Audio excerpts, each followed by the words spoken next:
Hej, jeg vil her lave et oplæg om kongemagt i Danmark. Jeg vil lave en gennemgang af udviklingen af, hvordan kongemagten udviklede sig i Danmark fra reformationen 1536 frem til kongeloven. Kongeloven blev skrevet ned i 1665. De sider, man kan læse i en grøn overbliksbog, der omhandler den her periode, det er side 45 til 66. Og den her gennemgang vil altså den grundlag for undervisningen onsdag den 5.4., hvor vi går videre op og kigger på hvordan nogle af de her oplysningsidealer vi beskæftigede os med sidst, hvordan de ligesom gør sig gældende i Danmark. Man kan sige, at den her video kommer til at, ligesom at bringe jer fra, hvor vi var sidst, frem til oplysningstiden i Danmark. Og da vi var sidst, der handlede det om reformationen i Danmark, især den her grevens fejde, der gik op til. Der var en masse konger, som man kunne ikke blive enige om, hvem man ville have. Men det endte altså, så det endte i grevens fejde, den her borgerkrig, som endte med, at det var Christian den 3., der blev konge af Danmark, og det første han gjorde var altså det her med at indføre protestantisme i 1536. Måske I kan huske det her billede, Christian den anden, der bliver fængslet i 1523, og ja, han havde altså stadigvæk sin egen tjener, som man kan se på det her billede, og myten går, at han gik rundt om det her runde bord så mange gange, grublede over, hvordan han skulle få magten over Danmark tilbage igen, at der til sidst dannede sig en streg, der hvor hans fingre ligesom havde rørt ved bordkanten, mens han gik rundt. Det er nok tvivlsomt, hvor sandt det er, men det var en meget sjov historie, kan man sige. Efter senere hen, så var vi også lige kort rundt omkring nok mest kendte konge i Danmarks historien, Christian 4., som her ses i Torsteinssons krigen mod svensken. Han har fået metalsplint i øjet, men det stoppede ham altså ikke. Det kan man også sige er måske en lidt af en overdramatisering. At han ligefrem har stået på den her måde. Det kan man måske tvivle på. Vi skal kigge lidt på Christian 4's søn, Frederik den 3., som også kæmpede med svenskerne. Der var mange krige mellem Danmark og Sverige, har været op igennem historien.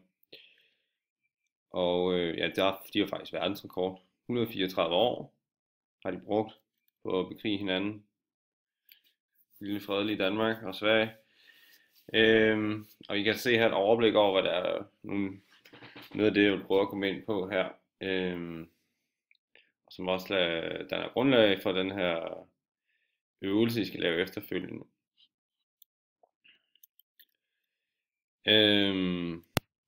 Og som jeg sagde i starten, så vil fokus altså være på det her med kongemagten.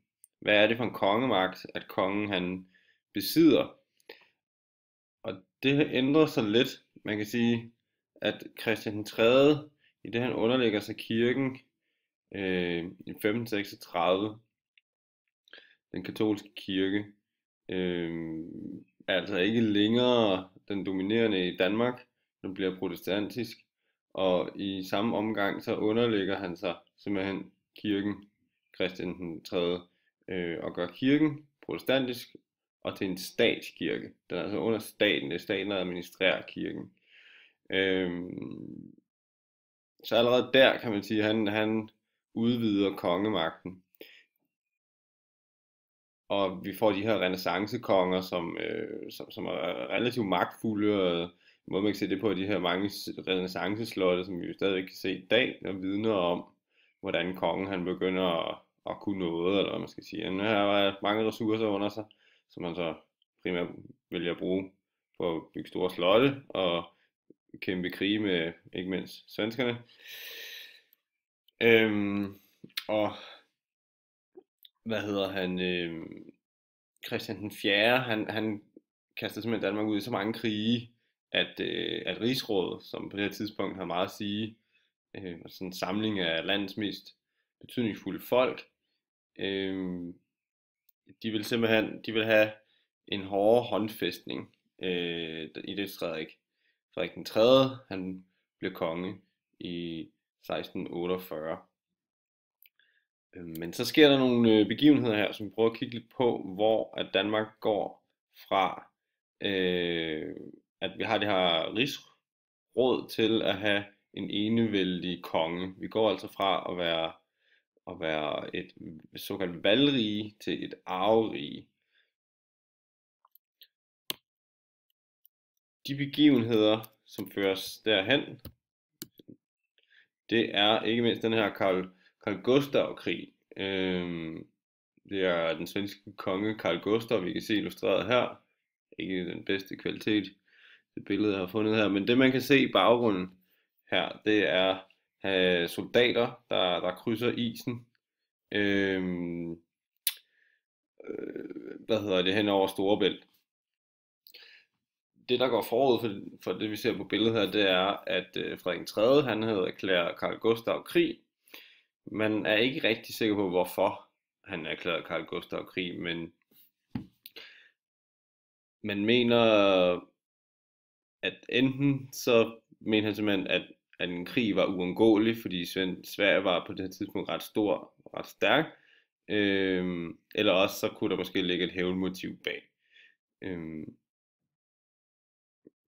Summa summarum er i hvert fald, at Frederik den 3. havde erklæret Karl Gustav krig. Han mente, det var et taktisk godt tidspunkt at angribe svenskerne på, fordi de havde travlt med at udvide deres territorium nede i Polen. Men så snart Karl Gustav han hørte om den her krigserklæring, og hørte om, hvordan Frederik den 3. var begyndt at overtage områder i det sydlige Sverige, altså Skåne, så samlede han tropperne og forlod Polen for at føre dem tilbage hele vejen op gennem Tyskland og op og besatte Jylland og så Fyn. Og så var det altså så heldigt for ham her i 1658, at isen var frosset på Storebælt. Det var en usædvanlig kold vinter. Faktisk så kold, at der var tale om sådan en lille mini-istid, siger man. Og så kold, at, som man kan se illustreret på billedet her, han simpelthen kunne krydse Storebælt og Lillebælt forud, og på den måde nå til København langt hurtigere, end man fra dansk side havde forventet. Man havde ikke forventet, det ville have taget væsentligt længere tid at få alle de her soldater og kanoner og kavaleri og få dem til Sjælland, hvis ikke det var fordi man kunne have krydset Storebælt her. Men det gør han altså, og han ender med at få en meget stærk forhandlingssituation forud for det man kalder freden i Roskilde, hvor at Danmark afgiver store områder, man afgiver sig Blekinge, Halland og altså store dele af Skåne, som i mange år faktisk havde været under den danske regent. Der går ikke så lang tid, så ombestemmer Karl Gustav sig. Til trods for, at man har lavet den her fredsaftale, altså freden i Roskilde, så fortryder han, at han ikke forsøgte at underlægge sig hele Danmark.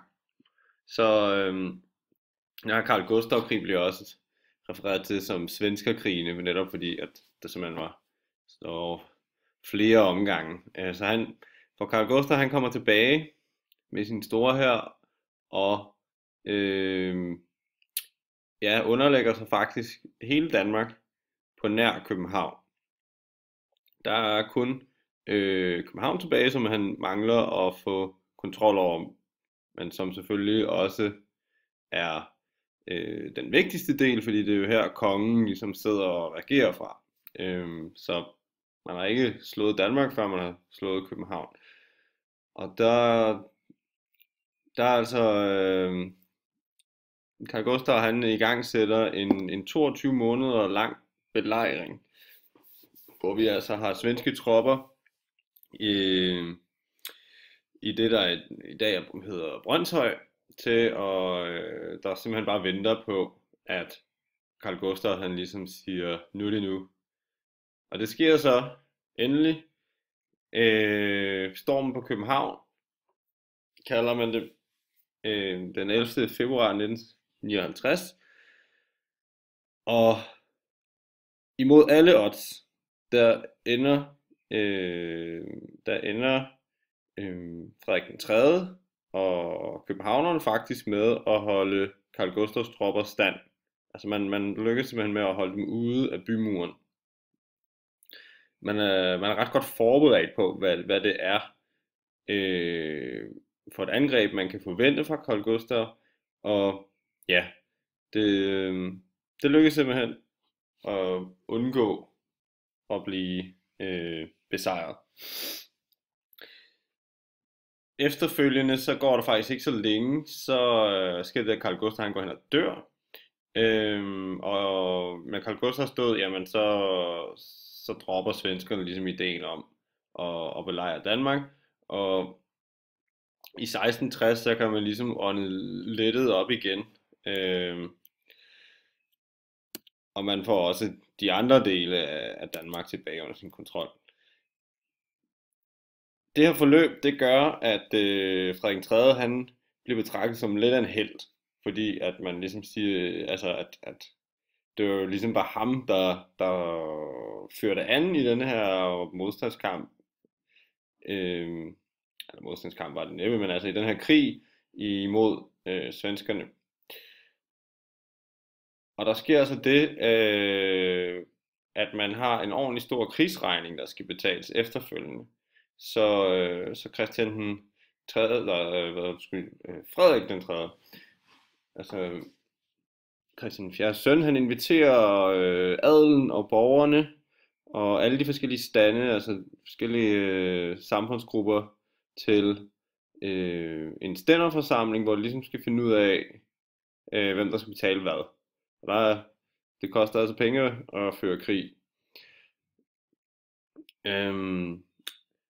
Og det ender med, altså man kan ikke blive enige. Og derfor så ender det med, at Frederik den 3. han lukker byportene ind til København. Og så begynder adelen altså at blive godt nervøs for, hvad det er, at Frederik den 3. han kan finde på.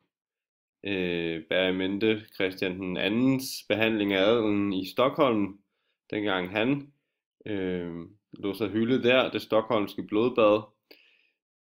Så adelen siger simpelthen til sidst, okay, vi indordner os, og Christian den 3. han lader sig hylde som enevældig konge. Adelen får altså, de mister mange af deres privilegier, og det her rigsråd, hvor adelen ellers kunne gøre deres interesser gældende, jamen det bliver simpelthen nedlagt. Så adelen bliver væsentligt svækket af den her begivenhed i 1660. Kalder det også for et statskup, at han simpelthen begik her. Frederik den 3. Han lader sig så hylde, hvilket er det, vi kan se en illustration af her foran kongeslottet, eller det, som vi i dag kender som Christiansborg til højre. Jeg ved ikke, vi kan genkende Børsen i cirka midten af billedet. Og vi får altså den her famøse kongelov, som I om et øjeblik skal arbejde med. Den træder faktisk først i kraft mange år senere, men det bliver altså allerede skrevet her i 1665 og beskriver, hvad det er for en kongemagt, der skal gøre sig gældende. Ja, eller faktisk kan man sige, at det her det er det forfatningsgrundlag, der går forud for grundloven i Danmark. Så det er faktisk forfatningsgrundlaget helt frem til 1849, hvor det er, vi får den første grundlov. Sådan helt opsummerende her til sidst. Jeg har 10 sekunder tilbage, kan jeg se. Så må klippet ikke vare længere. Der kan I se, jamen, der har jeg listet op, jamen, hvad det er, forskellene er. Yes.